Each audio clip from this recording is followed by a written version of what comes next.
Welcome or welcome back to the Blackbird Chronicles. My name is Larissa, and today we have our January book reading wrap-up.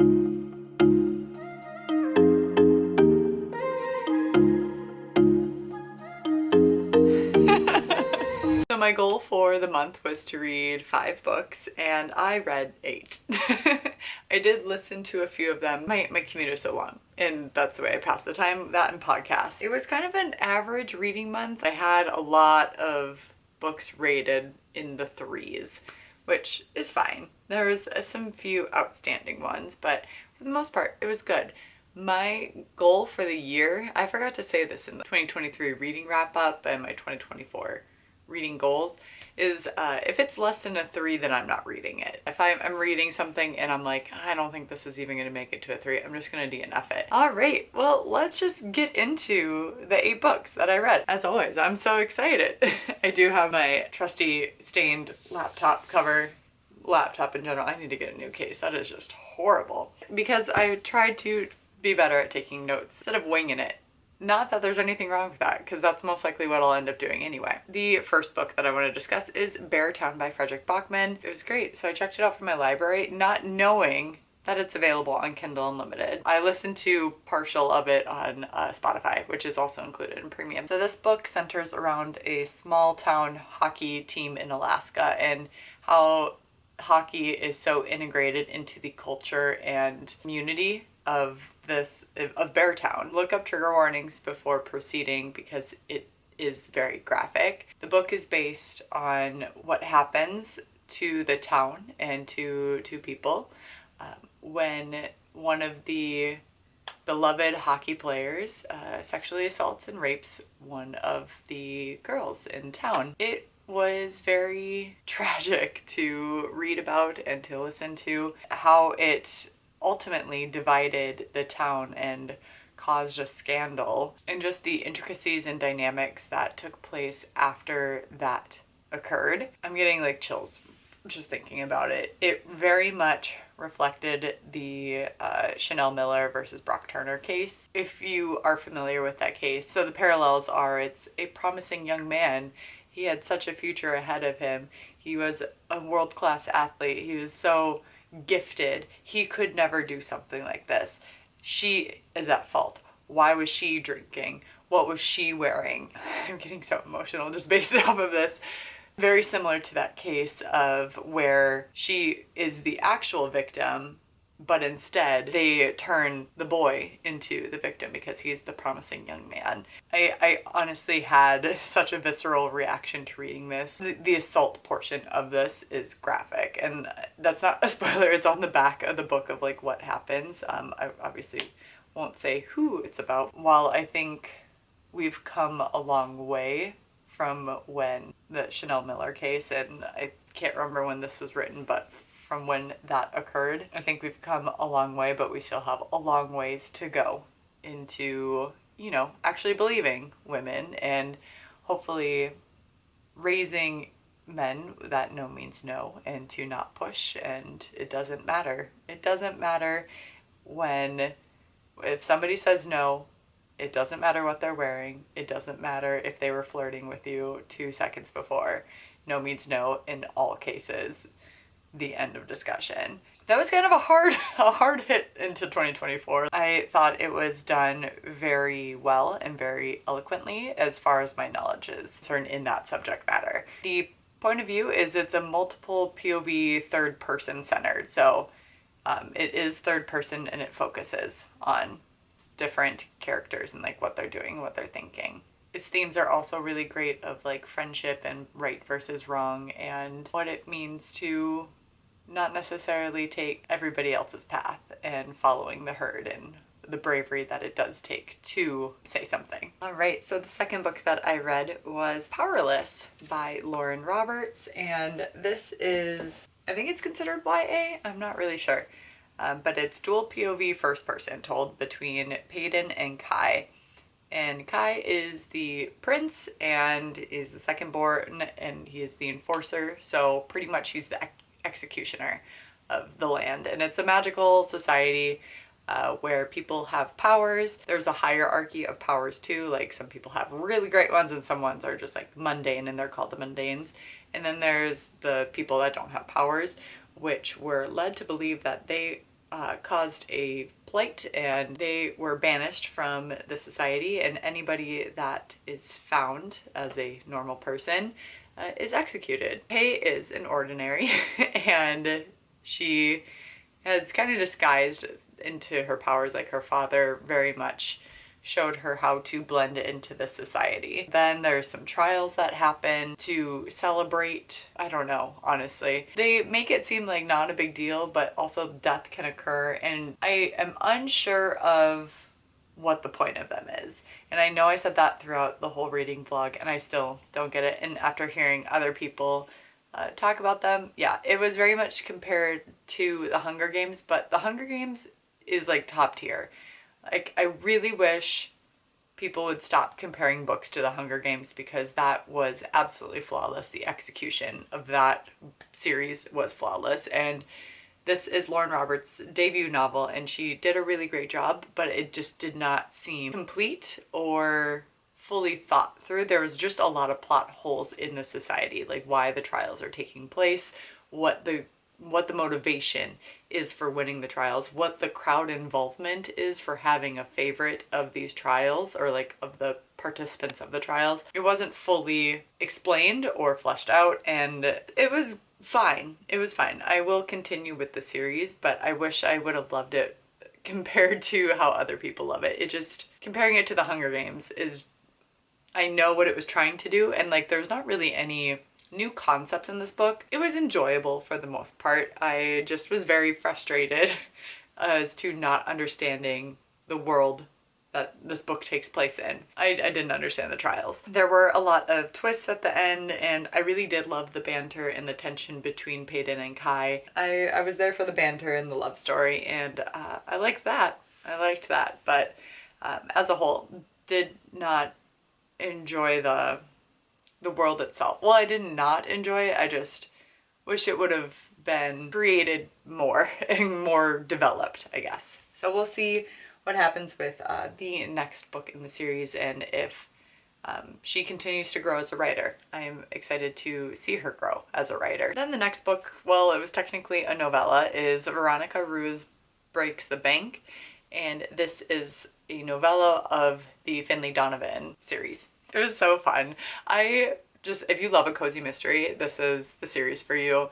I have enjoyed all of it. I really enjoy listening to them primarily. I haven't read any of them because the audiobooks are just top tier. I really, really love it. And Veronica is Finlay's like babysitter, nanny slash accountant. And this is the prequel novella of how Vero came into Finlay's life and like what she was doing and everything that led up to it, because we get hints in like the last book that is out currently about just her life beforehand and some things that she did not fully disclose. I just love the tension between her and her love interest, and it makes me so happy. I can't wait to see them play out further on, but I thought this was a really well done prequel and I loved it. I thought it was so funny, and she is just a hoot and a half. The things that she gets into, she's so sassy. I highly recommend the Finlay Donovan series. Continuing on down the list, we have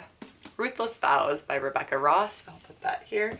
So this is the second and the final book in the Divine Rivals series. Like, it's just a duology, which is great. I love that low commitment series. So this is following Iris and Roman, who we follow in Divine Rivals. I won't give any spoilers. Taking place in a magical world where there's gods and goddesses, but most people are just normal. There's just magic and everyday things, and Iris and Roman work for a paper, and then there's some magical typewriter business, and then they end up being correspondents in the war, that kind of thing, and something happens at the end of Divine Rivals that carries on into Ruthless Vows. I really loved the love story between Iris and Roman in the first book.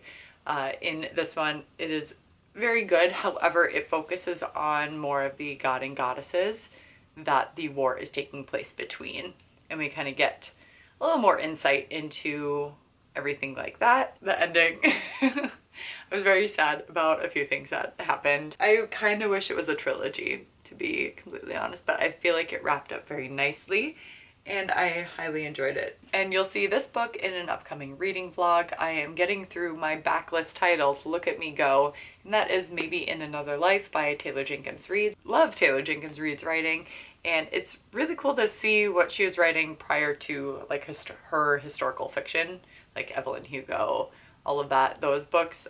See what she was writing beforehand, and this is very similar to Look Both Ways movie with Lily Reinhart, which I really loved that movie. I feel like it was based off of this book. I'm not 100% sure, but just guessing. It is dual timeline following Hannah, and Hannah moves back to her hometown of LA. It's always so weird when somebody's like, oh, my hometown is LA.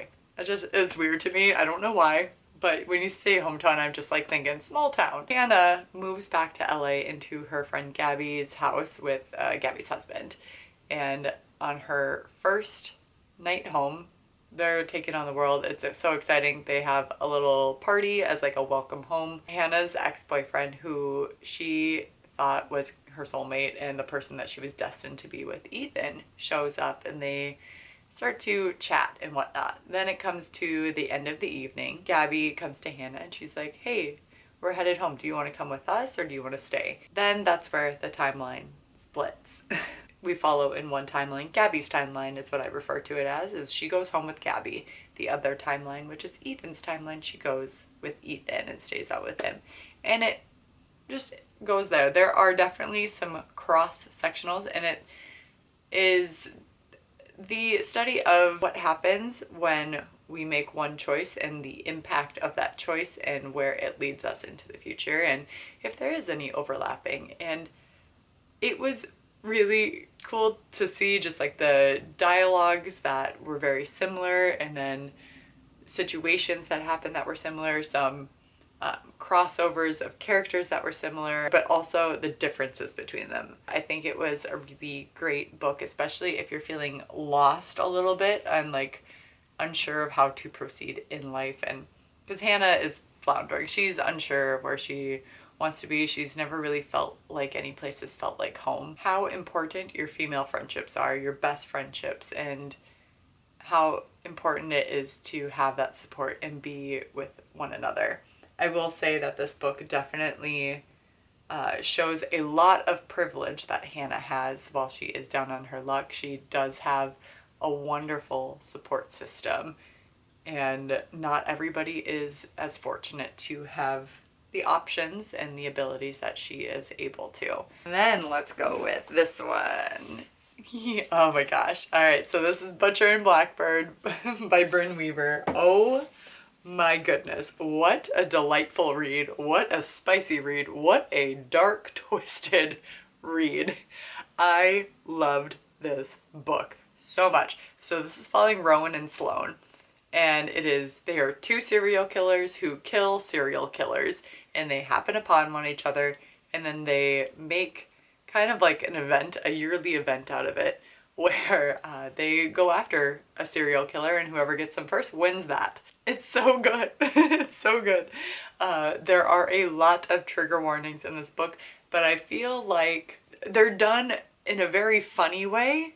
Yes, was a little gross. I have a whole reading vlog based off this if you want to see my reactions. Obviously no spoilers, but if you want to see my reactions to it, I am a scaredy cat. I do not like horror or gore or any of that, and yes, I was disgusted by some of this, but again, it was very fun to read, and I've been searching for a book very similar to the Mindfuck series because I love that series. Again, if the trigger warnings don't bother you for that series, check that one out, but also check out this one. It's going to be a trilogy. It's very open door spicy. One of the trigger warnings is accidental cannibalism and on purpose cannibalism, and then something about cookies and cream ice cream. Cannibals are my worst fear, so that's fun. It was very funny and comical how it happened. Yeah, the cookies and cream ice cream, Brynne, I need a longer apology for that, please. I don't know if I can ever look at it the same way. The opening scene starts right off the bat. Gross. Was giggling, kicking my feet, and just, I really loved the chemistry between Rowan and Sloane. You know, this book also taught me there really is someone out there for everyone, because for these two serial killers who love to kill other serial killers and they find love, wow, that gives me hope one day. Not the serial killer portion. Unless, no, I'm just kidding. No. That was a joke.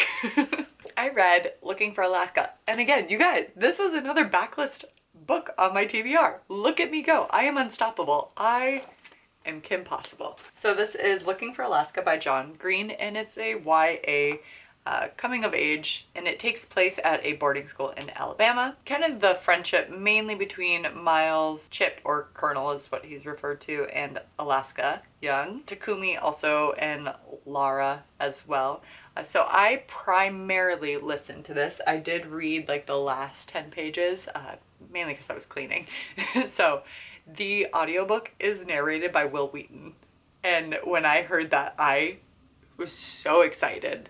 It just made the whole experience so much better for me. This is navigating friendships, how to be there for friends and make friends and fit in, but also remain true to yourself. It was very funny and heartbreaking. It does deal a lot with grief and trauma as well. Miles also has a fascination with last words, which kind of influences the way he thinks. Biggest question / last words that is utilized in here is, how will I ever get out of this labyrinth? And that continues to repeat over and over and over. Thoroughly enjoyed it. I really enjoyed listening to it, so I highly recommend the audiobook. It is very well done. One of the things that happened, like the main thing that happens in here, I don't know why I didn't see it coming, but I didn't. You'll get to see me react to that in my monthly reset video, so stay tuned for that, because that's what I mainly listened to. It was when I was deep cleaning my house, which took a long time. But the audiobook and the book itself is not very long, so I read it in a day. John Green as an author continues to destroy me. And that's why I haven't read a book by him in a while. Because he always makes me cry in his books, and they are so well done, and he is such a fantastic author. Thought-provoking discussions in this book, and I love that his books are always more than what they seem, especially since they are geared more towards you, like the young adult audience. There was also like some very descriptive sexual scenes in here, and I was like, John, what? Lighthearted and funny, but just be aware that it's a John Green book, so it will be traumatic. And then the last, the Improbably Meet Cute collection, which is a bunch of short stories by romance authors, and it is mainly through Prime and Kindle Unlimited reading, along with pairing with that with Audible. So if you have like a Prime membership or a Kindle membership, a Kindle Unlimited membership, you get the access to the Audible for free. Very short stories, and they are so cute. If you just want some fun, lighthearted short stories, this is the one for you. Rosie and the Dreamboat by Sally Thorne, With Any Luck by Ashley Poston, The Exception to the Rule by Christina Lauren, Royal Valentine by Soraya Wilson, Drop, Cover, and Hold On, Jasmine Gilroy, Worst Wingman Ever, Abby Jimenez. These are so cute. They are only a couple hours long, if that. Most of them are like an hour long, and they are just like the sweetest little bite-sized little bits of romance. And I wish they were longer, because a lot of those authors I am familiar with and absolutely love, but the fact that they're just so fun. They're so fun and cute and sweet and just perfect for the Valentine's Day weekend month. Why do I keep saying weekend? But they're so cute. So I highly recommend if you have access to it. I have listened to and read physically. I split kind of between, just depending upon when I'm driving and when I'm not, and a silly, goofy, good time. I was definitely giggling and kicking my feet. Great little snippets from your favorite authors, your favorite romance author, and it also has given me access to other authors that I haven't read before. Yeah, discovering new romance authors, because who doesn't want that? If you go the audiobook route, done beautifully. I think they're so fun and enjoyable, and I love all the narrators. They did a great job. I'm just, so happy that was recently released, and it was great. So here are all the physical books that I read. Let me know down in the comments below what you read this month, what your favorite book was. I really hope you had a really great reading for January, whether you read one book, 20,000 books, or you're still in the middle of a read. It doesn't matter. Or if you're just hanging out, vibing. Like this video if you like my subpar reviews of books. As well as subscribe to the channel so you can continue to get these subpar reviews of these books, as well as any other book content on this channel. I would love for you to stick around. And just remember to respect others, respect yourself, and do something amazing with your day. Thanks, bye!